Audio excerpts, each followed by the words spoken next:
Hola, buenas tardes, ¿cómo están? Nuevamente los saludo para los que están ingresando en este momento. El motivo del seminario del día de hoy, en el determinado programa de buenos administradores que llevamos a cabo en Expensas Pagas, es gestión de recepción y traspaso de consorcios considerando los aspectos legales y contables, ¿sí?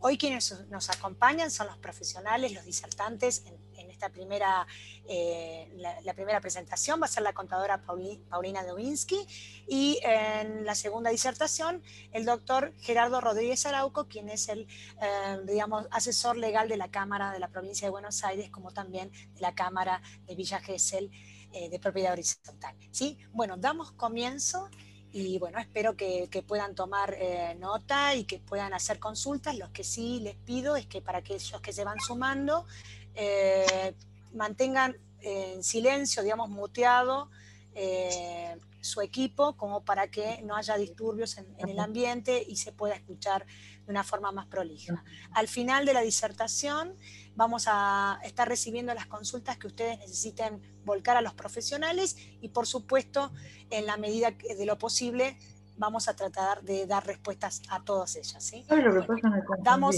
a comenzar con el seminario El 30 de noviembre, de la contadora Paulina Dubinsky. Muchas gracias. Paulina, aguárdame un segundito. Sí, ahí muy bien. Buenas tardes, Paulina. Hola, ¿qué tal? Buenas tardes. Bueno, ante todo, muchas gracias a todos por estar acá presentes después de una jornada laboral para compartir estos temas.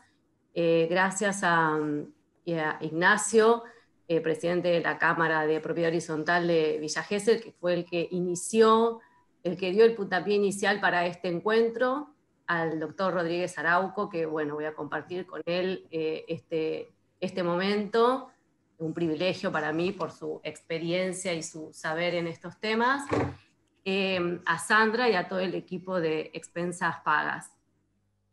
Bueno, yo les voy a comentar un poco, voy a compartir una pantalla para iniciar este encuentro. A ver.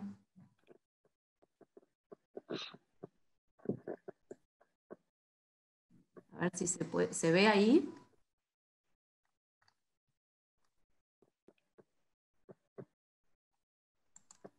¿Puede ver?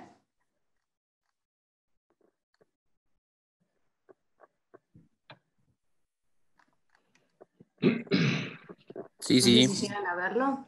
¿Bien? Sí, se ve bien. Bien, bueno, bárbaro. Bueno, un poco voy a comenzar contándoles lo que me sucedió a título personal cuando me convocaron a este encuentro y me comentaron cuál era el tema y cuál era el título de esta charla. Gestión de recepción y traspaso de consorcios. Cuando yo vi la palabra traspaso, se me vino en mente un principio, que es un principio llamado ley de correspondencia. Como es arriba es abajo, y que se completa en cómo es adentro es afuera. Entonces acá empiezo un poco a compartirles la visión esta de qué sucede cuando estamos preparando la documentación y cuando estamos preparando esta gestión de traspasar un consorcio o de recibir un consorcio, ¿sí? Un cliente que se va o un cliente que estamos dándole la bienvenida. En esto tiene que ver mucho, y por qué lo relaciono con esta ley, porque el afuera viene a ser el traspaso. ¿El afuera de qué? El afuera de nuestra gestión. Cuando nosotros traspasamos un cliente, estamos mostrando no solamente la documentación del consorcio, los libros, cuáles son los comprobantes de respaldo de los gastos, cuáles son los contratos que tienen, las pólizas de seguro, sino que además estamos mostrando cómo fue nuestra gestión, cómo fueron nuestras rendiciones de cuentas, nuestras liquidaciones de expensas, cómo fue la redacción de nuestras actas de asamblea, con lo cual estamos haciendo un espejo y un reflejo fiel de cuál es nuestra forma de trabajar. Por eso, cuando estamos vinculándonos con un cliente, principalmente con un consorcio, que es con la cantidad numerosa de propietarios que suele haber en los edificios, y los vínculos que se generan, ahí entonces empezamos a darnos cuenta que no solamente mostrar y entregar la documentación es desvincularnos de ese cliente o recepcionar al cliente, sino que lo podemos tomar como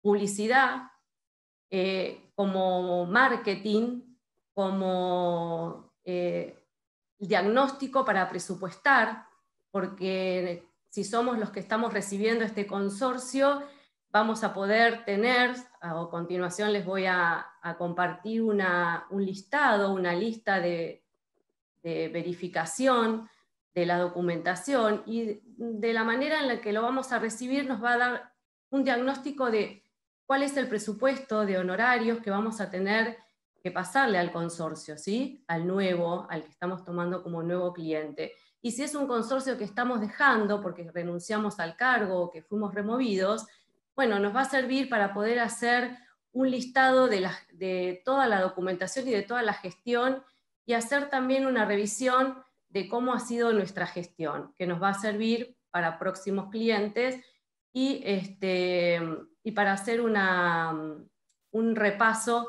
de nuestras formas de desarrollar las tareas. Cuando nos vamos vinculando y nos alejamos de un cliente, o nos contrata un nuevo consorcio, tenemos que tener en cuenta que nos contratan porque hay confianza, porque van a derivar en nosotros,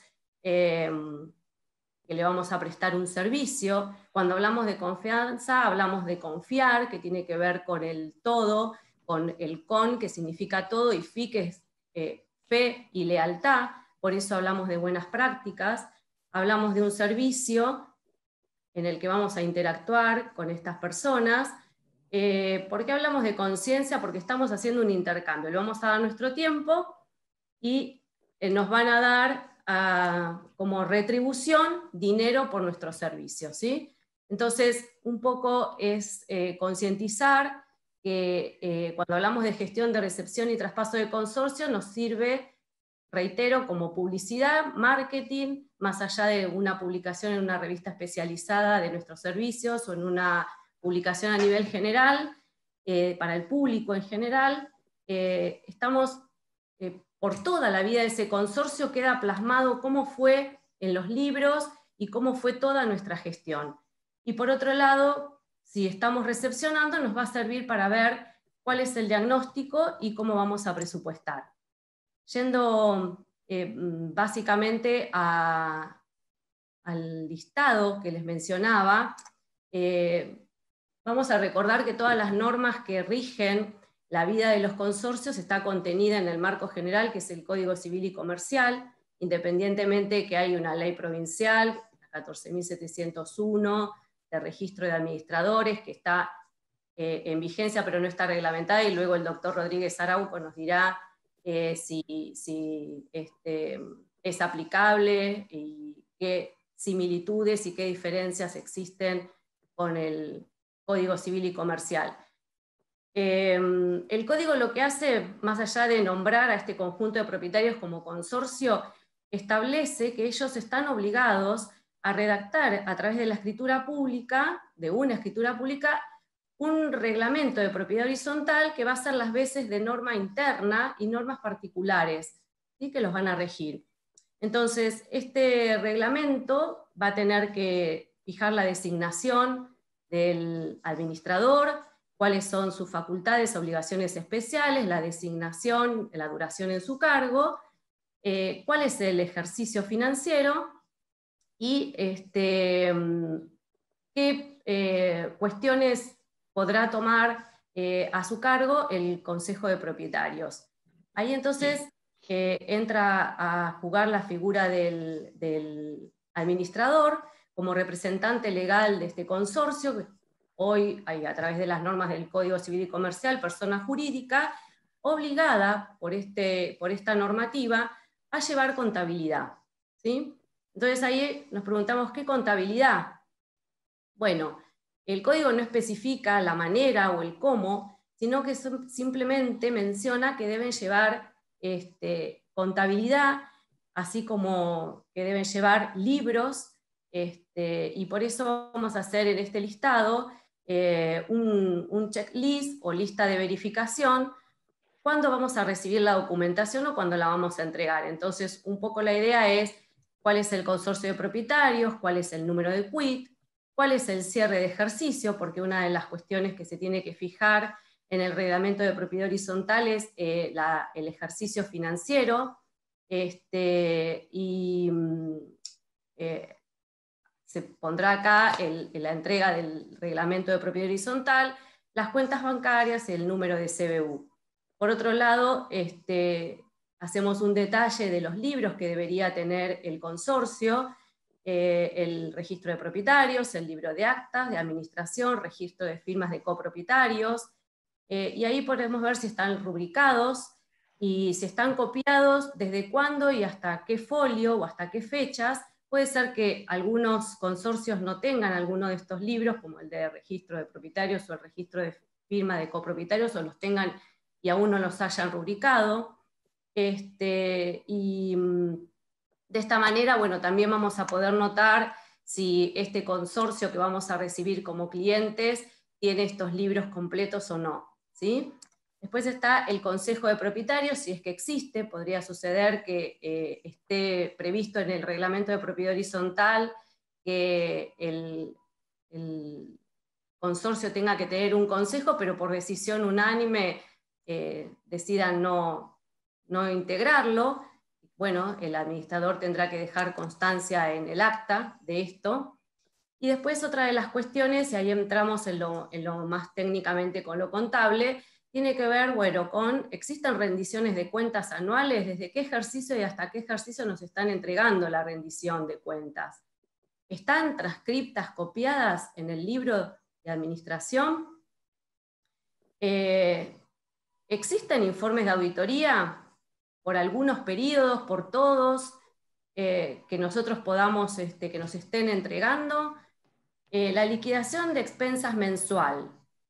¿Cuál es la última liquidación de expensas que nos están entregando? El administrador saliente llevaba un sistema de liquidación de expensas, lo hacía manual. El contenido de esa liquidación de expensas que está previsto en la normativa estaba completo, no estaba incompleto. Esto tiene que ver un poco con, me detengo acá cuando hablamos del sistema de liquidación de expensas, por ejemplo, en las herramientas que como administradores podemos contar para dinamizar nuestra técnica de trabajo, ¿sí? Nada obliga a tener que contratar un servicio externo de liquidación de expensas. Se puede llevar en forma manual, pero bueno, la complejidad de la liquidación y el buen criterio del administrador va a indicar si es conveniente por el volumen de las operaciones contar con ese sistema. Y lo mismo con el cobro de expensas, ¿no?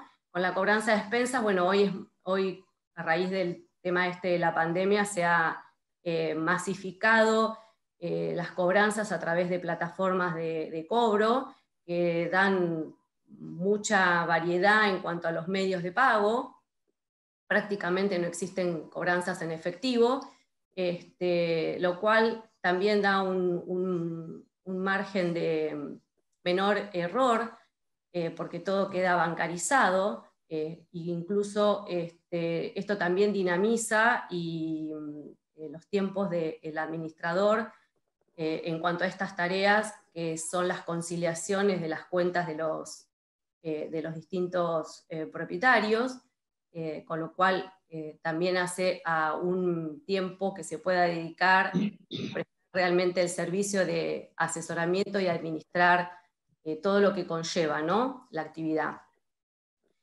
Otra de las cuestiones que también es importante recabar en el momento de la recepción de la documentación, cuando se produce el traspaso, tiene que ver con los usuarios y claves que se utilizan para poder ingresar en los distintos organismos, como AFIP, ARBA, en caso de corresponder, los bancos, el sindicato, puede ser la red Fivertel, puede ser Prosegur, por dar ejemplos, que es importante recabar. Y respecto a la documentación, ¿qué sucede si nos entregan? Un poco a veces la inquietud es, bueno, nos hacen un traspaso y estamos, no es la fecha de cierre del ejercicio financiero, sino que es una fecha intermedia. Bueno, habrá que hacer un corte de documentación y habrá que hacer es muy difícil que coincida justo con el cierre, ¿no? Con el cierre de ejercicio. Y aún existiendo el cierre de ejercicio, hay documentación que de todas maneras nos deberían estar entregando el administrador saliente.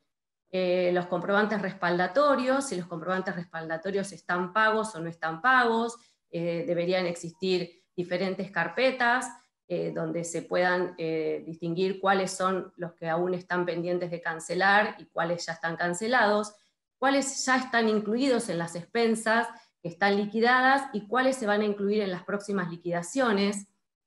Una planilla de caja donde nos indique el saldo y si hay efectivo para retirar, cuál es ese monto, o si el monto en definitiva se deposita, el administrador saliente decide depositarlo en el banco, en la cuenta bancaria del consorcio, si existe un fluir de fondos o no, si existe un fondo de reserva, si ese fondo de reserva es en efectivo, si está en la cuenta bancaria, cuál es el monto. La conciliación bancaria, que debería estar hecha al corte de la documentación, donde deberíamos tener el detalle de los cheques pendientes de débito que se hubiese emitido por el pago de compras y gastos del consorcio, el detalle de los depósitos que estén pendientes de acreditación, el detalle de los cobros que estén pendientes. Puede ser que las plataformas de cobro nos estén informando que se cobraron las expensas, pero aún esos fondos no estén acreditados en las cuentas bancarias. La chequera, desde qué número hasta qué número nos están entregando la chequera, si nos están entregando los resúmenes bancarios, que pueden ser impresos, o tal vez nos entregan los archivos digitales, desde qué fecha hasta qué fecha, si existen préstamos bancarios, si existen préstamos con particulares, si nos están entregando los cuadros de amortización, si hay deudas pendientes, si hay contratos de prestación de servicio. Cuando me refiero a contratos, si estos contratos están por escrito o no, si las pólizas de seguro. Y bueno, en esto se puede incorporar otro tanto de información que cada uno podrá incorporar a este listado. Esto es a título de ejemplo y modelo, adaptable por supuesto a las necesidades. Después podemos pasar a las cuestiones laborales, si nos están entregando el legajo del personal, si nos están entregando el libro de sueldo, los recibos de sueldo, si se está haciendo en tiempo y forma las presentaciones de las declaraciones juradas de cargas sociales, y nos están entregando las declaraciones juradas y los acuses de presentación, las boletas de pago del sindicato, si existe deuda con el sindicato, si existen planes de pago de cargas sociales, si existen fiscalizaciones en curso de AFIP o del sindicato. Esto, por supuesto que se puede ampliar respecto también a lo fiscal, las constancias de inscripción en AFIP, las constancias de contratos de alquiler de espacios comunes en caso de que corresponda, en caso de que ese consorcio que estamos tomando tenga vigente un contrato de alquiler del espacio común, el caso típico de las antenas de telefonía, si está correctamente inscrito en el impuesto al valor agregado el consorcio, si las declaraciones juradas están presentadas, si hay acuses de la presentación. De todas maneras, con las claves fiscales eso también se puede verificar desde la misma página. ¿Qué pasa con el impuesto a las ganancias en caso de que ese sea el caso, de existir un alquiler de ese espacio común? Y cómo, si corresponde que se inscriba el consorcio o en realidad esto se distribuye la ganancia entre los propietarios y los copropietarios, y qué dice la AFIP con respecto a este tema. La constancia de inscripción en ingresos brutos, en caso también que corresponda, y en ese caso estén inscriptos las respectivas declaraciones juradas mensuales y acuses de presentación, lo mismo que las declaraciones anuales y sus acuses, el cumplimiento de los regímenes de información de AFIP, de la resolución respecto a los pagos, de acuerdo a los metros cuadrados y al monto de expensas, si está obligado y si está presentado en tiempo y forma. Recordemos que las faltas de presentaciones de las declaraciones juradas generan multas formales, y las declaraciones juradas que se rectifican pueden dar lugar a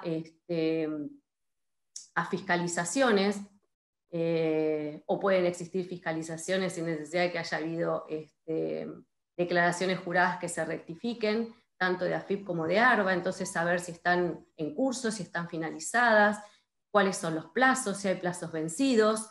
Desde la página también se puede verificar, en caso de que exista obligación de presentar declaraciones juradas, si no se presentaron en tiempo y forma, si dieron lugar al devengamiento de multas, si las multas quedaron firmes o no. Desde el punto de vista legal y jurídico, habrá que ver cuáles son los juicios que tiene pendientes, si es que existen, respecto al cobro de expensas, si existen cuestiones, intimaciones, o si existe algún tipo de gestión tercerizada tendientes al cobro de las expensas, que también es una herramienta externa que puede contar el administrador para evitar que se acumule la morosidad en la actividad, ¿no? Que, bueno, ustedes bien saben que suele ser común, y a veces lo recomendable es evitar que se lleguen a montos excesivos, y tal vez a veces con gestiones, cuando los montos son 2 meses, 3 meses, el propietario se puede sentir acompañado, y puede ser una buena herramienta también seguramente para gestionar. Recordemos que el administrador, entre las obligaciones que tiene, más allá de la rendición de cuentas y de la liquidación de expensas que tiene que hacer todos los meses, es recaudar esas expensas, recaudar los montos en realidad para poder hacer frente a ese desembolso, a esos gastos que tuvo que hacer el consorcio para lo que es el mantenimiento de toda la propiedad, ¿sí? De todos los espacios comunes. No solamente, bueno, en lo que es la liquidación de expensas mensual, sino lo que es la rendición de cuentas anual que tiene que hacer, y donde también debe dejar reflejado estas cuestiones que están pendientes. Lo mismo que en las actas, cuando se aprueba la gestión y se planifica en las actas, se deja exteriorizado cuál es lo que a futuro se prevé y se planifica para realizar en el consorcio. Si existen además algún tipo de litigio o algún tipo de demanda por daños y perjuicios, o si existen cuestiones laborales que estén también en el ámbito judicial. Con esto, en definitiva, lo que hacemos es hacer un relevamiento importante de cómo vamos a recibir a este consorcio. Muchas veces es interesante que en estos encuentros estén no solamente los que se dedican a la actividad, sino a veces invitar a los propietarios resulta también interesante, porque de algún modo lo que se hace es acompañarlos y hacerles entender que también son una parte fundamental de la administración, y cuando empiezan a conocer todas estas cuestiones y empiezan a darse cuenta que no solamente la responsabilidad es del administrador, que con sus buenas prácticas va a llevar adelante esta gestión, sino que también el propietario pueda concientizar la importancia de su participación, la importancia de conocer también su responsabilidad. Un poco hablábamos que no solamente se trata acá de, creo que esta pandemia y esta cuarentena, una de las cuestiones que nos dejó de relieve fue qué sucede cuando estamos desorganizados en nuestro trabajo y cómo una situación imprevista deja a la vista cómo es nuestra forma de trabajar, ¿sí? Con lo cual al propietario probablemente sea muy difícil cambiar su forma de conectarse con el consorcio y con la asamblea y participar de las asambleas, participar de las decisiones. Pero bueno, es un poco el administrador el que tiene que poner ese límite y esa cuestión de saber que está en juego su responsabilidad y hasta dónde está dispuesto a poner su tranquilidad emocional en su tarea laboral, ¿no? Pensemos que uno en el ámbito laboral deja muchas horas, y hacer una integración de la vida personal y la vida laboral es un gran desafío, y creo que esto un poco nos invita a poder reflexionar de qué manera estamos ejerciendo la tarea, ¿no? Y de que en definitiva nos estamos vinculando con otras personas como nosotros, y que los tiempos son oro, el tiempo es oro, no tiene valor. Así que bueno, un poco esto es la idea. Yo voy a finalizar compartiéndoles algo que vi en un seminario que me resultó interesante.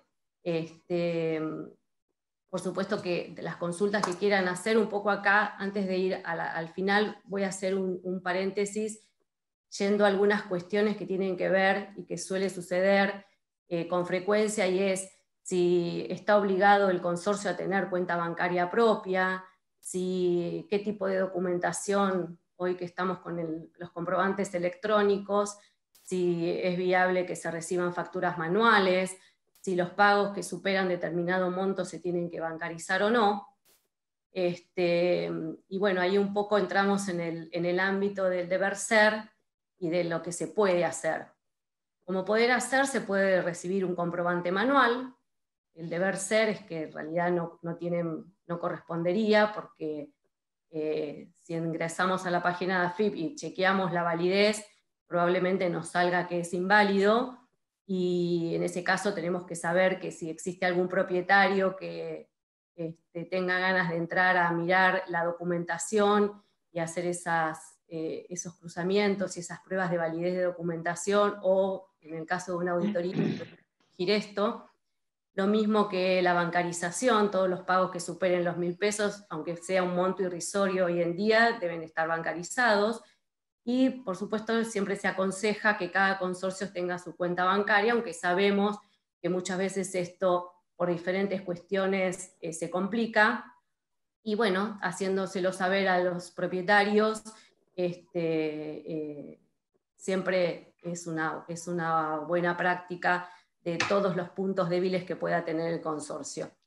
Y para finalizar les decía, les voy a compartir esto, que a mí me resultó interesante, y es unas imágenes de, bueno, no sé si conocerán el cuento de Alicia en el País de las Maravillas, si alguna vez lo vieron o leyeron. o escucharon el título, imagino que sí. En este caso, Alicia está bueno, en este país maravillada, este país maravilloso, y se encuentra extraviada en el bosque, y se encuentra con que hay muchos caminos a seguir. Y no sabe, está viendo a ver cuál sigue, y en eso escucha un sonido, y bueno, se presenta en ese momento, ahí en la oscuridad, aparece el gato, ¿no? Entonces empiezan con una conversación, donde Alicia le pregunta al gato, bueno, ¿me podés decir qué camino tengo que seguir? A lo que el gato le responde, bueno, ¿a dónde vas? ¿A dónde querés ir? Y Alicia le dice, bueno, ¿qué importa a dónde voy? Entonces el gato, bueno, entonces no importa qué camino tomes. Y a mí me resultó interesante porque creo que tiene que ver un poco con el rumbo y cuál es el plan de vida que cada uno de nosotros tiene y cómo se enlaza y se integra con la vida profesional y con nuestro trabajo. Acá es, bueno, un poco reflexionar acerca de cuál es la meta en nuestras vidas y cuál es el trabajo y de qué manera podemos alcanzar esa meta laboral con el trabajo que vamos a desarrollar, con la prolijidad y con la homogeneidad, porque en esto, cuando hacemos un traspaso de consorcio, no estamos hablando solo de la gestión que queda reflejada en los libros, sino también en cómo nos vinculamos con nuestros colegas administradores, y porque no sabemos el día de mañana si vamos a ser, de qué lado vamos a estar, si siendo el saliente o el que recibe, y un poco homogeneizar la tarea del administrador, y acá también tiene que ver con el poder enriquecerse con la experiencia de los que hace muchos años que están en esta tarea, que seguramente es muy rica esa experiencia, y poder integrar a los nuevos que se van incorporando con nuevas inquietudes, con nuevas dinámicas, con nuevas ideas, como fue en este caso Ignacio Zapata Hernández, que con buen tino dijo, yo quiero incorporar esto, me interesa hacer estos cursos de estos seminarios de capacitación para poder de algún modo homogeneizar y que los administradores encuentren en las cámaras un lugar donde se puedan reunir y poder conversar estos temas que son complejos y poder ayudarse mutuamente y hacer de esta comunidad de administradores lo que realmente implica la palabra, que es una común unión, y poder aunar esfuerzos para que la tarea del administrador sea revalorizada, sea llevada a un nivel que creo que depende mucho de estas gestiones, ¿no? De estas gestiones con conciencia y con ganas de lograr que los propietarios tomen realmente conocimiento de lo que implica, de las responsabilidades que implica la administración, y bueno, de algún modo pueda formarse aquel que realmente tenga ganas de realizar una buena gestión. Así que bueno, un poco esta es mi presentación. Estoy a disposición para lo que necesiten y las preguntas e inquietudes que tengan. Respecto a las formas de llevar las rendiciones de cuentas, bueno, existen diferentes maneras, será cuestión de en otra oportunidad hacer cuestiones prácticas, si surgiera el interés por parte de todos. Así que bueno, por mi parte, espero que les resulte de utilidad, y muchas gracias por estar ahí. Y bueno, le doy paso al doctor Rodríguez Arauco. Gracias, Paulina. Te pedimos que si podés dejar de compartir, y bueno, Perfecto. por supuesto, adelante, doctor Gerardo Rodríguez Arauco. Bueno, muchas gracias, Paulina. Esto es como un gran gusto, porque más allá de relaciones tipo profesional con Ignacio, me parece fantástico que haya 100 personas o más de 100 personas, o casi ese número, involucrados en esto y queriendo generar, compartir algo. La tarea mía es ayudar. Ayudo a veces desde la docencia, ayudo desde lo profesional, ayudo por este canal. Creo que como Paulina nosotros estamos para asistir, para ayudar. para simplificar, para despejar dudas. La verdad que antes de entrar fuerte en el tema, y voy a ser bastante sintético, digamos, o concreto, lo que les diría que lo que escuché por ahí, y ahora repite Paulina con acierto, que es jerarquizar, profesionalizar la actividad, no es un anhelo, ya llegó. Y a veces las cosas llegan porque la agremiación, de alguna manera, ¿no? Es decir, los colegas que están en determinada actividad se proponen hacerlo, se construye de a poco, pero se proponen hacerlo.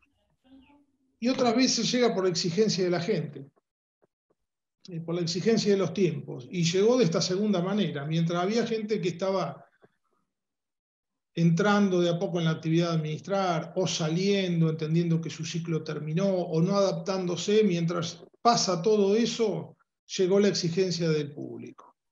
Y esto pasa en la propiedad horizontal y en otras actividades. Y en la propiedad horizontal no le pasa solamente al administrador. Le pasa al administrador, al contratista, al abogado, a la contadora, al arquitecto contratado para una obra, le pasa a todas las personas. ¿Por qué? Por una regla, la regla primera del capitalismo, que es que si alguien paga algo, quiere una retribución. Y como rara vez en lo nuestro alguien da algo sin cobrarlo, porque es una industria lícita que hacemos de esta actividad, desde el abogado, la contadora, el administrador, por supuesto, que es un personaje del día a día, entonces la gente entiende que tiene una serie de derechos. Como para complicar un poco más la cuestión, no entienden la propiedad horizontal. No entienden la propiedad horizontal porque jamás se preocupó mucha gente en entenderla. Fíjense ustedes que si se van a comprar un auto, se me acaba de ocurrir, y uno se sube, le parece hermoso, adecuado el precio y tiene caja automática. Si uno no maneja un auto con caja automática, hace una de estas dos cosas. Si está adaptado a los cambios, dice, fantástico, me gusta, voy a aprender cómo se maneja con caja automática. Pero va a aprender, no sale andando. Y la otra opción es decir, mire, estoy grande, no tengo ganas, prefiero lo que ya sé, lo que fuera, y entonces no lo compro. En cambio, la gente compra una unidad en un edificio afectado a propiedad horizontal sin conocer el reglamento, sin conocer sus derechos y obligaciones. O sea, sin saber si es caja automática o manual. No sabe si los locales que están abajo pagan expensas, si hay encargados, si hay una empresa de limpieza, si hay muchos morosos, si hay juicio en contra del edificio. No, ignora todo. Compra y ya. Entonces, por supuesto, después la recidiva de todo eso, ¿hacia dónde va? Se transforma en una exigencia de administrador.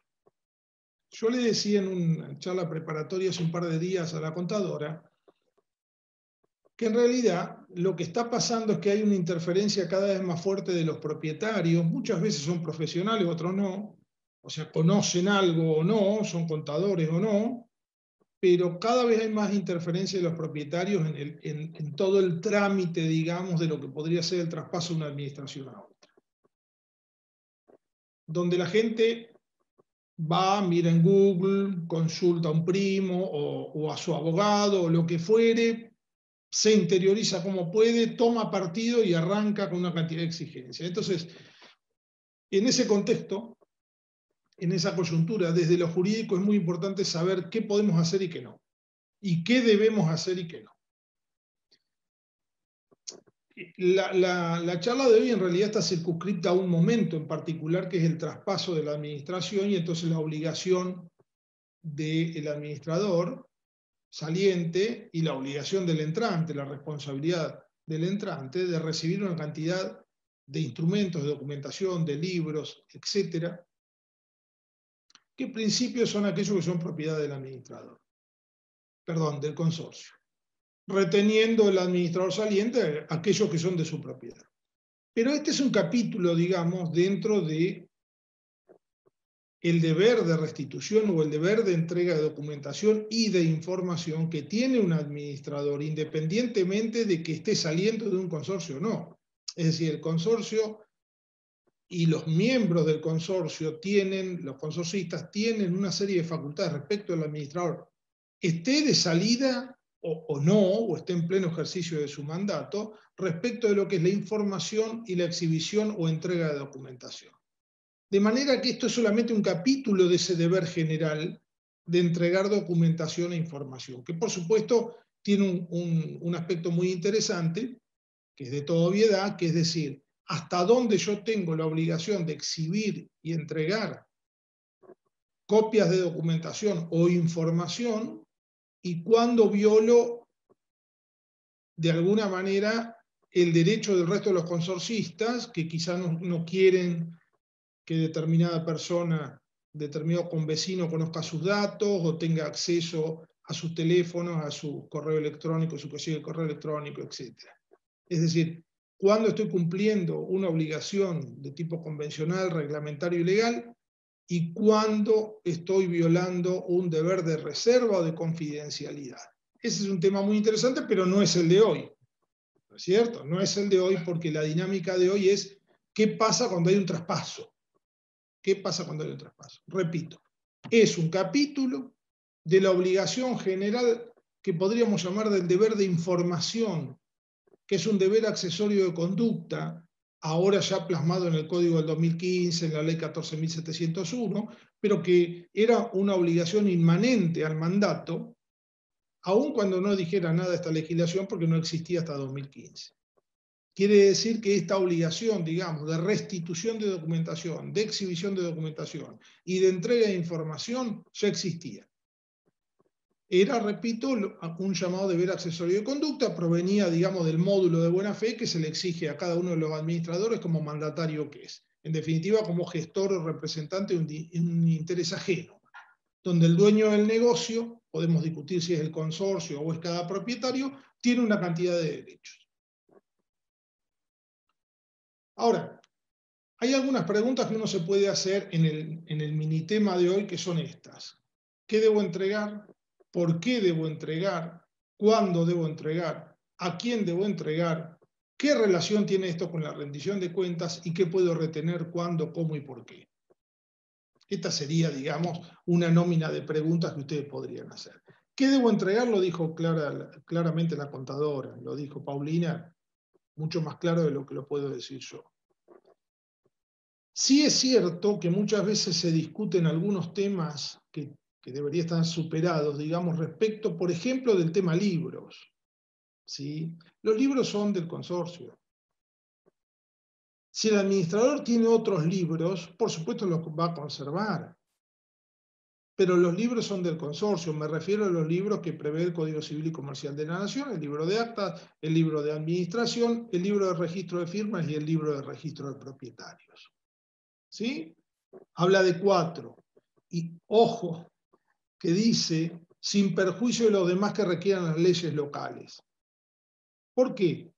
Porque para cuando el 2015 y cuando en realidad se elevó el anteproyecto de Código Civil del 2012, ya preexistía, por ejemplo, en la capital federal, y el legislador del Código Civil lo sabía, la ley 941.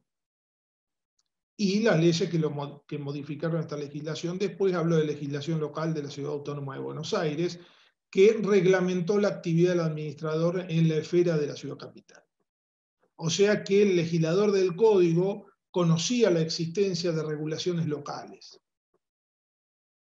Entonces, estimó prudente que estos fueran los 4 libros, sin perjuicio de otros que requieran las legislaciones locales, lo cual responde a la pregunta que uno puede hacerse, que sería la siguiente. Si la ley 14.701 de la provincia de Buenos Aires, que regula la actividad del administrador, vigente que está aunque no está reglamentada, vigente en aquellos artículos que no necesitan reglamentación, que son de tipo declarativo, por ejemplo, obligaciones del administrador, no menciona los 4 libros, la pregunta podría ser, siendo una legislación local, ¿solamente me pueden exigir los libros de la ley 14.701, los del Código y cualquier otro de la legislación local? Bueno, esta es la última.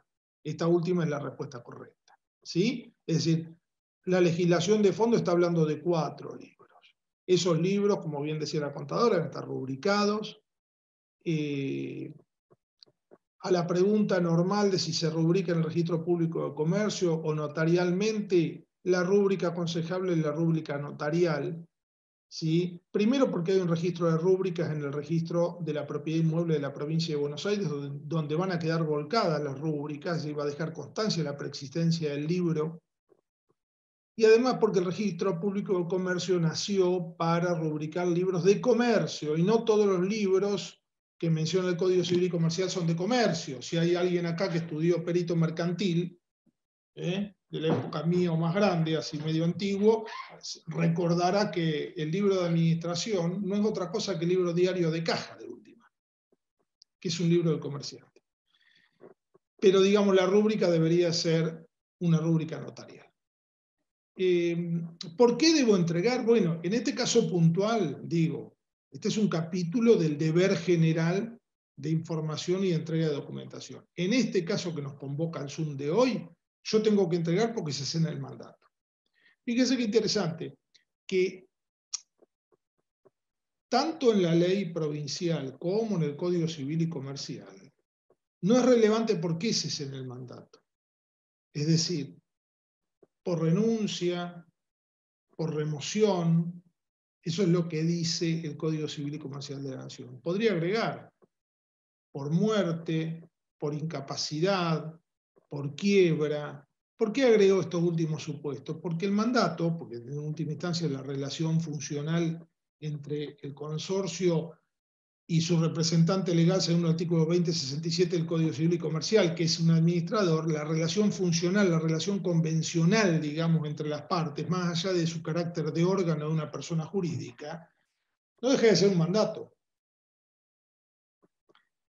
Y el mandato cesa también por esas causas, no solamente por renuncia o remoción. Como es uno de los llamados contratos de confianza, cesa también o por disposiciones de la ley de quiebra, o por fallecimiento, o por incapacidad, porque son contratos intuito personas, es decir, hemos elegido a Ignacio porque consideramos que tiene la aptitud para administrar. No es lo mismo Ignacio que cualquier otra persona. Motivo por el cual, contra lo que puede sostenerse por ahí, no se puede sustituir válidamente todas las facultades, o sea, la calidad de mandatario, la calidad de administrador. Yo no puedo tomar todos los edificios donde me han designado a mí y sustituirlo en Ignacio porque me quiero ir 6 meses a Puerto Rico de vacaciones.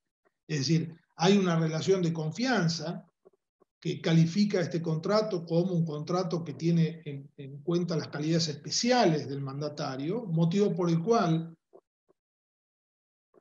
tanto la falencia como la incapacidad, de hecho, como el fallecimiento, son todas causas de cesación del mandato. Entonces, no importa acá por qué motivo cesamos en el mandato. Es decir, la obligación de restitución de documentación no es una sanción a la remoción. Sencillamente es una consecuencia de que alguien no maneja más ese negocio ajeno. Alguien no va a representar ese interés ajeno en el futuro. Entonces, esa es la pregunta de por qué. Y además, en última instancia, porque lo único que me faculta a mí como administrador a poseer, a tener bajo mi dominio los libros y documentación, propiedad de un tercero, en este caso del consorcio, es el ejercicio del cargo. Yo no tengo otra facultad que no sea esa, viene derivada de eso. Esto es importante porque después puede haber la contraposición de un interés, el interés del dueño del negocio mandante, que es el consorcio, con un interés propio. Y ahí surge, por ejemplo, la inquietud del administrador saliente de decir, ¿puedo retener la documentación?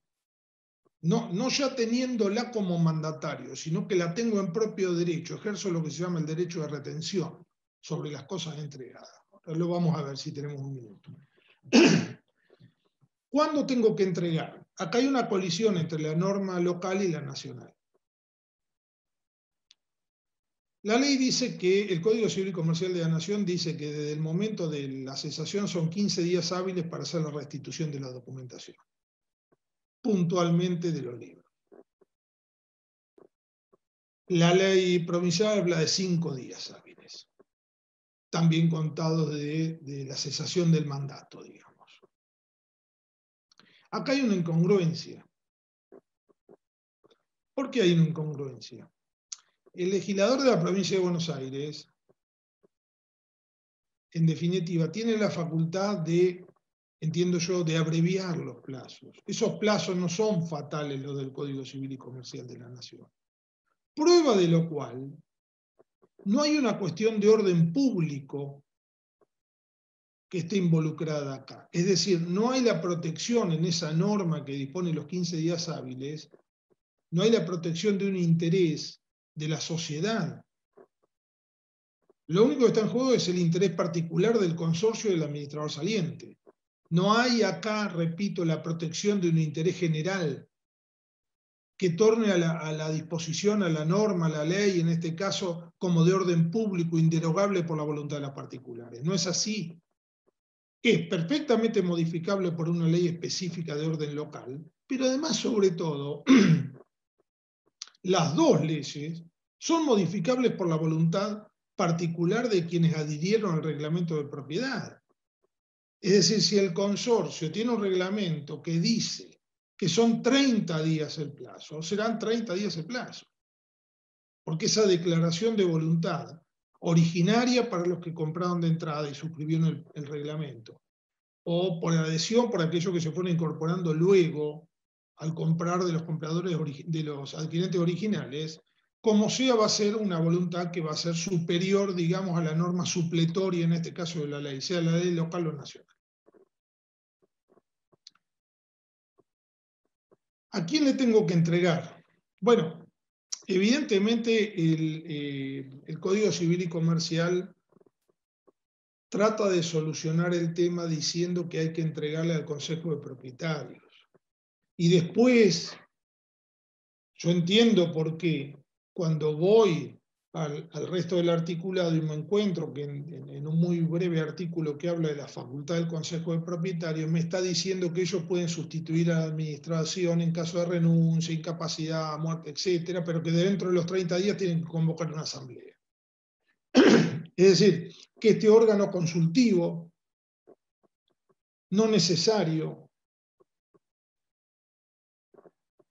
útil, pero que no tiene facultades de orden administrativo, sí las tiene, si desea arrogárselas, porque no es un mandato legal, tiene la facultad de hacerlo, en un supuesto de vacancia.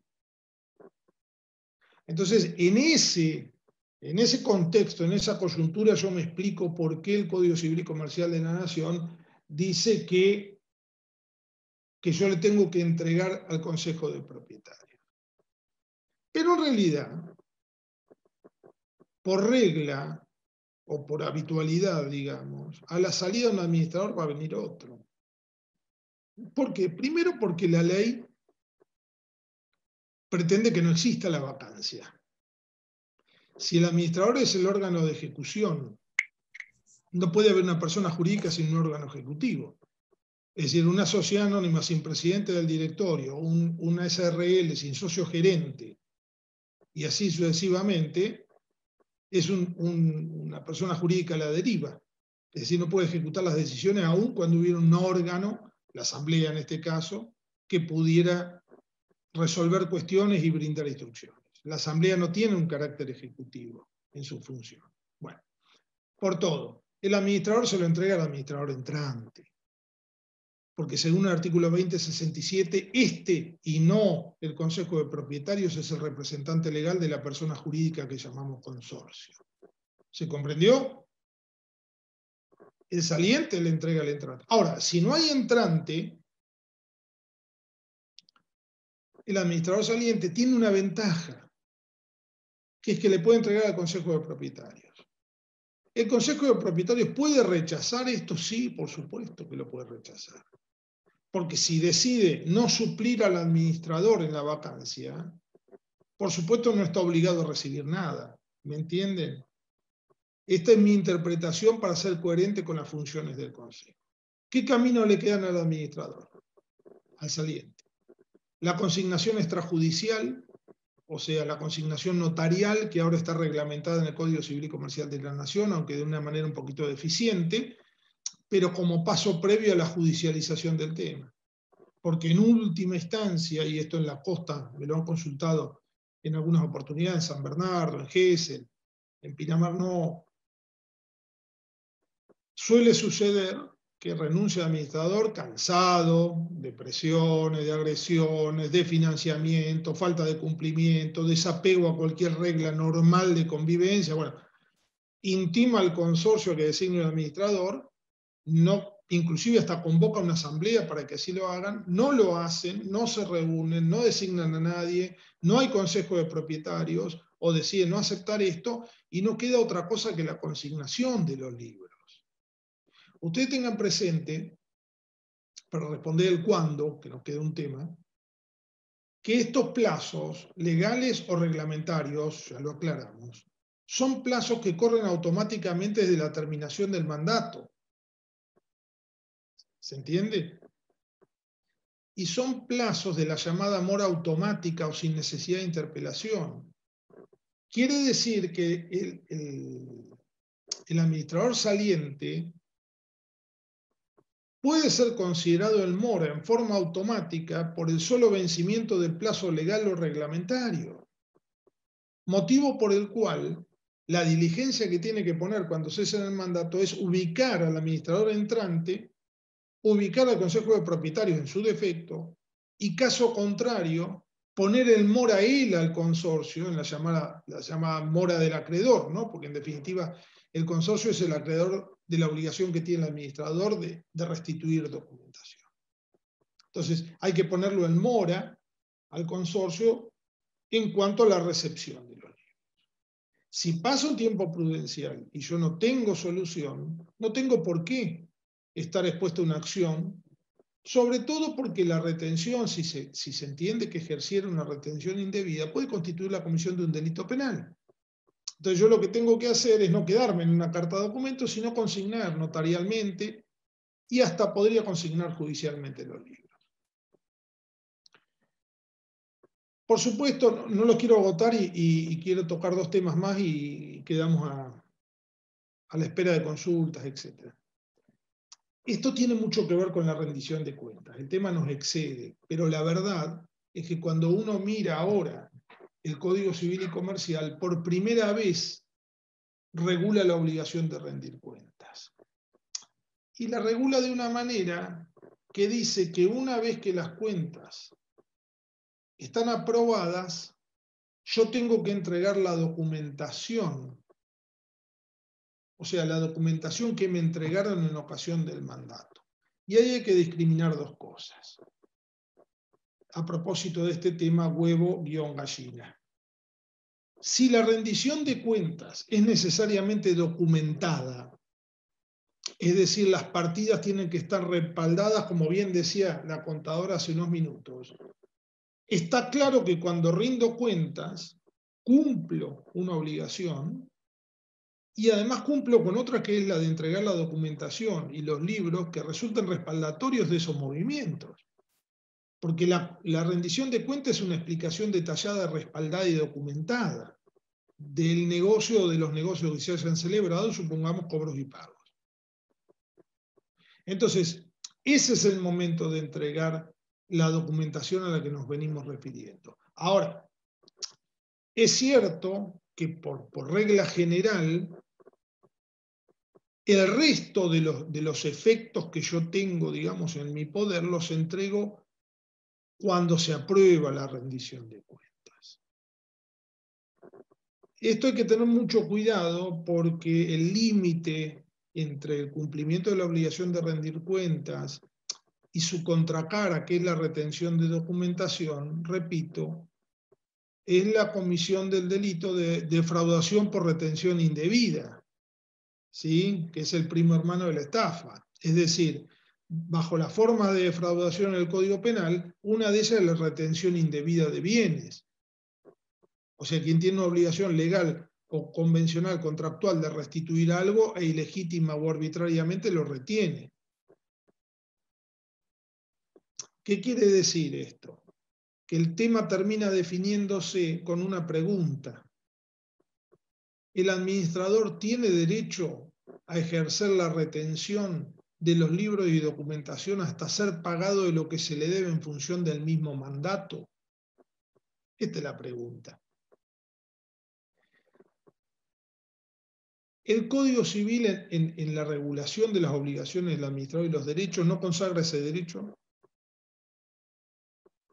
Cuando prevé la obligación de restitución de los libros y el resto de los efectos, en ningún momento hace ninguna salvedad respecto de la facultad de retención que pudiera tener. Y la ley 14.701 me está diciendo claramente que tengo prohibido ejercer el derecho de retención. No puedo ejercer el derecho de retención, no pudiendo en ningún caso ejercer la retención, artículo 8, inciso K. Es decir, que ese derecho que genéricamente está previsto en el Código Civil y Comercial pareciera que la ley local lo ha derogado de alguna manera. No podría derogar la ley local una disposición de carácter nacional, pero está claro, digamos, que las facultades reglamentarias de la actividad del administrador no están delegadas al Congreso de la Nación. Es decir, hay cuestiones de orden reglamentario de la actividad del administrador que las provincias se han reservado. ¿Cómo lo sabemos? Bueno, porque la Constitución Nacional no dice que le hayan delegado al Congreso de la Nación. Entonces, el principio es que todo aquello no fue expresamente delegado, quedó reservado para las legislaturas provinciales. Por eso el Código Civil, con todo acierto, dice, sin perjuicio de otro libro o de otra documentación que requieran las leyes locales, porque admite, entiende y tolera que no haya una regulación de la propiedad horizontal, porque la regulación de la propiedad horizontal y en general la creación y regulación de los derechos reales sobre los bienes es una materia legal del Congreso de la Nación, pero no así la actividad de algunos profesionales, como pueden ser los abogados, los escribanos, los martilleros, y ahí cayeron, más allá de su carácter no universitario, los administradores en muchas jurisdicciones. Entonces, si uno tuviera que dar un consejo sano, diría, mire, hay una ley provincial que limita el derecho de ejercer la retención sobre los libros. Entréguelos, porque si lo intima y usted no lo hace, podría cometer un delito de defraudación. Espero haber sido sintético y claro y quedo a disposición de ustedes con todas las preguntas que deseen hacer. Bueno, muchas gracias, Gerardo. Te hago una consulta y después paso a Paulina.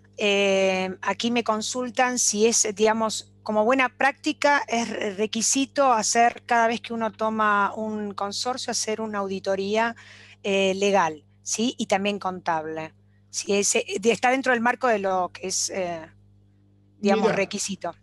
A ver, señores, hay algo que se llama beneficio de inventario, ¿no? El beneficio de inventario es una especie, cuando uno toma algo, es una especie de cuenta que uno saca de qué es lo que está recibiendo. Muchas veces, y esto me ha pasado en más de 30 años ejerciendo la actividad, el administrador, en la euforia de tomar el consorcio, cierra los libros, mete todo en una bolsa de nylon, se lo lleva y ya está ejerciendo el cargo de administrador. Yo le sugiero en lo contable, impositivo, previsional, laboral y en general sobre lo que significa la situación judicial de un consorcio, tomarse los primeros 60, 90 días para hacer una evaluación con los profesionales que los asistan y claramente expresarle al consorcio cuál es la situación en la que se encuentra. Este es el mejor consejo para no quedar a cargo de las consecuencias de cosas no conocidas, ignoradas, solapadas, o que la gente misma no quiere ver. A mí me ha pasado muchas veces de sugerir una asamblea extraordinaria para tratar un tema entendiendo que la gente no lo sabía, y cuando yo le explico y espero un impacto, me dicen, sí, ya sabíamos que había un juicio dando vueltas. O sea, muchas veces la gente misma naturaliza eso y bueno, pero ustedes no pueden permitir, cuando están tomando un consorcio, quedarse con una bomba que es ajena y que no es del anterior administrador, es del consorcio. ¿sí? Salvo que haya una mala gestión anterior, ¿no? Justamente, siguiendo en línea lo que estás comentando, otra de las consultas es qué responsabilidad le cabe a los miembros, no solamente del consejo, sino a los propietarios, porque a veces sucede que en el afán de tomar un consorcio, el administrador por ahí continúa con su mejor voluntad, pero no termina de regularizar la situación. Entonces, ¿cabe alguna posibilidad, digamos, se traslada esa responsabilidad a los propietarios también que sostienen esa mala gestión o esa gestión incompleta? Bueno, se habló mucho del tema después de 2015 y yo soy uno de los responsables de eso, porque cuando cambia el código y se regula por primera vez al Consejo de Propietarios, que no existía en la ley 13512, lo primero que me surge, y en ese momento escribí un artículo que giró bastante por ahí, digamos, inclusive entre los administradores y propietarios, lo primero que me surge es decir, bárbaro, estas son las facultades, pero ahora hay obligaciones. Es decir, si este es un órgano de control, siempre tuvo el deber guión obligación de controlar, no solamente la facultad.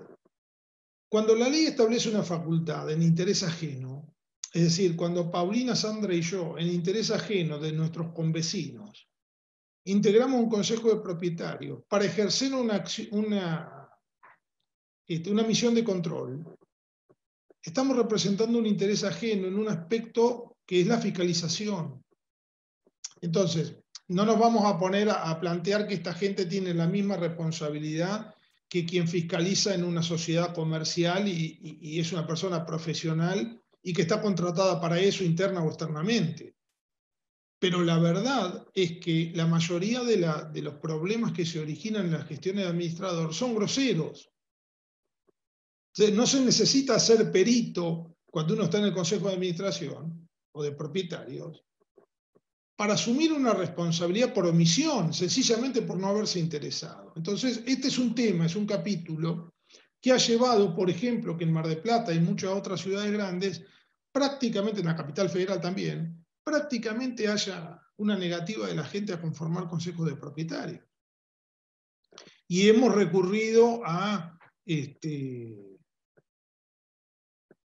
designaciones un poco poéticas para decir es la comisión de obras, es la comisión de seguimiento de juicios, para de alguna manera demostrar que el administrador quiere la participación y el control, pero bajo un ropaje que la gente no acepta originalmente, que es el consejo de propietarios. La gente no quiere firmar junto con el administrador el certificado de deuda para judicializar la situación de la señora del piso de abajo. Evidentemente se entendió que el Consejo de Propietarios era una especie de órgano de fiscalización de una persona jurídica de otras características. Esta no es una sociedad comercial. Bueno, no nos vamos a extender más. Bien, No sé Gerardo, muchas gracias.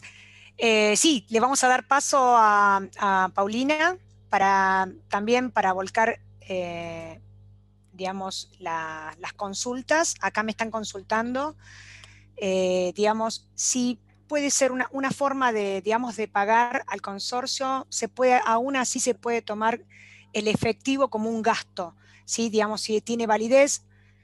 Esa sería una consulta. Y la segunda consulta es si el consorcio está obligado a presentar ante la AFIP la rendición de cuentas anuales. Bueno, le vamos a dar paso a Paulina. Sí, a Pauli. Sí, gracias. Respecto al tema de los pagos que superen los 1.000 pesos, a ver, normalmente si hablamos de un contribuyente fiscal responsable monotributo inscripto, todos los pagos que superen los 1.000 pesos tienen que estar sí o sí bancarizados. El consorcio que no está inscripto, probablemente a AFIP no le haga ninguna cuestión de que esté pagando en efectivo. Pero el tema interesante acá es que no se hace la trazabilidad de esa operación y a efectos de una auditoría, que como una buena práctica, una auditoría que el propio consorcio haga o que el propio administrador pueda ofrecer, siempre es recomendable que los pagos se realicen a través de los medios de pago que autoriza la normativa, que es bancarización, cheque y demás. De manera que quede todo lo más transparente y que hace también a la buena práctica. Un poco lo que menciona y lo que estuvo mencionando el doctor Rodríguez Arauco, que tiene que ver con que se vienen cambios y cada vez el año 2020 fue la prevista de los cambios que se vienen y los venimos observando hace tiempo y le está llegando también a los consorcios el empezar a trabajar de maneras más acomodar sus buenas prácticas a todo esto que tiene que ver con la trazabilidad de las operaciones. Por supuesto que queda en la gestión de cada administrador hacerlo o no, y como bien decía en alguna oportunidad Gerardo, que muchas veces el mismo propietario es el que dice, bueno, contratemos a fulanito que aunque no tenga factura, o pide un reintegro de un gasto que él abonó y no trae la factura legal, y bueno, igual paguémoslo, pero después por ahí es el mismo que después pide una auditoría. Entonces, un poco acá el administrador es el que tiene que decidir qué tipo de gestión quiere hacer y qué cosas está dispuesto a tolerar en su vida personal en función a cuál es la gestión que está realizando.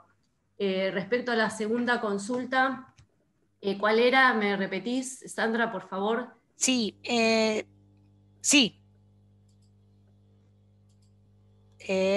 Aguardame que tengo varias, pero bueno, es si el consorcio está obligado a presentar ante la AFIP la rendición de cuentas anual. Ah, bien. El consorcio no está obligado a presentar la rendición de cuentas anual, y lo que sí ha estado sucediendo en el año pasado y este año se replicó, es que AFIP, por un error, los caracterizó como asociaciones civiles, con lo cual empezaron a recibir intimaciones que tenían que ver con la falta de presentación de estados contables. Pero bueno, eso se fue solucionando a partir de presentaciones que se hicieron demostrando que se trataba de consorcios, y el mismo fisco lo fue acomodando en los sistemas. Bueno, muchísimas gracias. Quiero agradecerles a los dos por su calidad, la sencillez en la disertación y por supuesto por su profesionalismo en así explicarlo. Así que los convocamos para un próximo evento. A todos los invitamos también para continuar en este programa de Buenos Administradores y así, digamos, compartir novedades y actualizaciones que colaboran o facilitan en la tarea diaria de una administración. Así que buenas tardes a todos. Muchísimas gracias, Gerardo, doctor Gerardo Rodríguez Arauco, y contadora a ustedes, muchas Paulina. Gracias a la empresa y a la gente que organiza esto, especialmente en la persona de Ignacio. Muy bien. Muchas gracias. Muchas gracias a todos, y bueno, a los participantes que estuvieron ahí escuchándonos, que les resulte de utilidad. A Ignacio, obviamente, mil gracias, y a expensas. Cariños. Muchísimas gracias a todos, y recuerden que ya hemos lanzado nuestro portal, que es nuestro botón de pagos, que eso trae una herramienta excepcional para que ustedes puedan conciliar automáticamente todos sus pagos, simplemente con ingresar a nuestra página, cliquear el botón de pagar, automáticamente todos sus propietarios van a contar con la posibilidad de transferir directamente a la cuenta del consorcio y también pagar con tarjeta de débito. Así que se suma una nueva propuesta para facilitarle las herramientas a su labor diaria. Hasta pronto y muchas gracias. ¿Sí? Gracias, Sandra. Gracias, Paulina. Gracias, Gerardo. Chao, gracias hasta luego. a Ignacio Zapata, que es el presidente de la Cámara de Villa Gesell. ¿Sí? Buenas tardes a todos. Que sigan bien. Buenas tardes. Buenas tardes. Buenas tardes.